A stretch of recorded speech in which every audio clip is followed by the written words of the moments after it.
और कराची में कई घंटे बाद बिजली बहाल होने के बाद फिर गायब हो गई। मुतअद्दिद इलाकों में बिजली की आंख बचोली जारी है। शहरी कहते हैं कि लोड शेडिंग के बायस शदीद अजियत से दो चार हैं। घरेलू और कारोबारी निज़ाम मफलूज होकर रह गया है।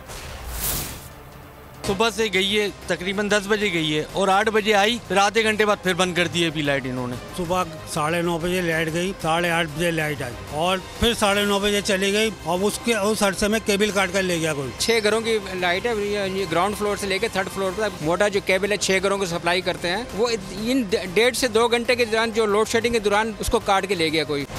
मैं इमरान खान हूँ, आप बोल्ड न्यूज देख रहे हैं।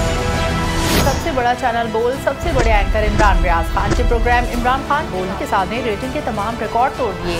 56% नाज़रीन ने बोल न्यूज को देखा। सोशल मीडिया पर भी सबने ज्यादा देखा।